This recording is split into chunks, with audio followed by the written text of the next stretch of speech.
All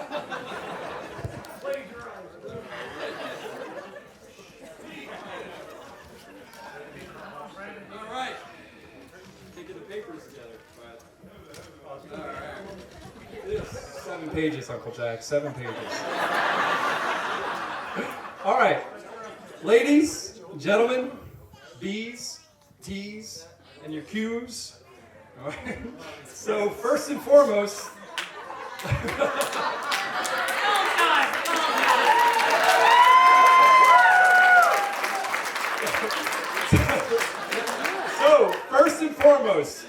I'm going to do it. I'm going to address the elephant that's in the room.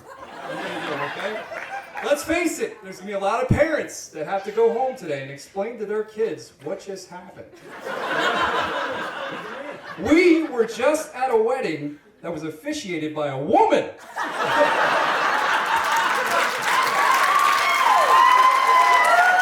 don't know about you guys, but us Catholics, that's mind-blowing. That's mind-blowing. Kathy was amazing, by the way. Let's hear it for Kathy one more time.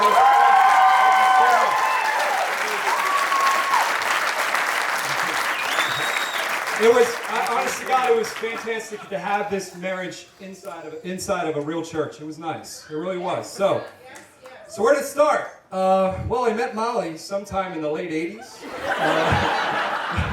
Early on, we had what you could call a love-hate relationship that consisted of a steady dose of constant fights with occasional collusion against her other siblings.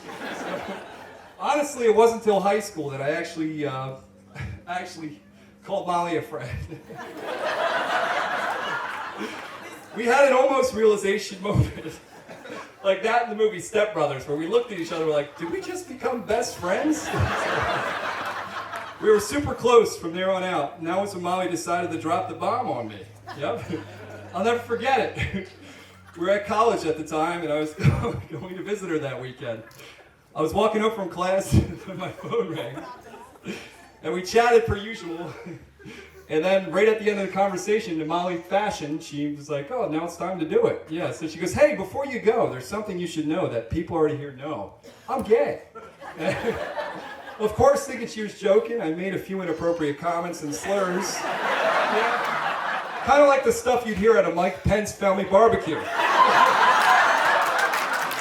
that was when I realized.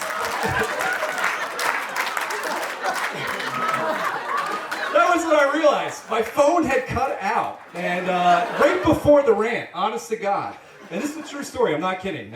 So I'm not religious. I'm really not that religious. You know, Jesus is all right and all that stuff. But I'm not that religious. But there's a moment in our lives when you really feel that God stepped in and intervened, and I really feel like that was one of them. It really was.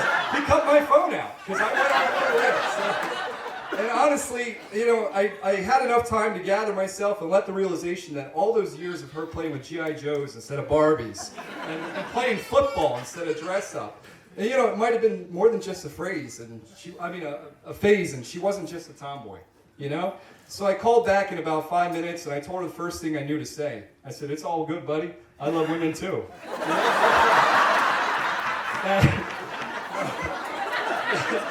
And I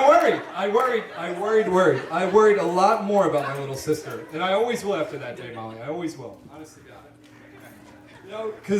But these past few years, she had been with Angie. I realized that she has someone in Angie who was there for her as much as I could ever be. And it's such a relief to see her so damn happy and see all the unconditional love and support she gets. Because that's the reality of it, folks. It's a messed up world sometimes. And, it's not a lifestyle choice or preferred way of life. These girls are judged every time they go out and they hold hands. I'm sure there's even a few people in here, in this room, that'll go home and make a joke or two about this. But I want you to know and remember that we celebrate an amazing couple today, not a lesbian couple or anything unholy or unnatural. And more importantly, I want you to know that I will find you like Liam Neeson and beat the hell out of you.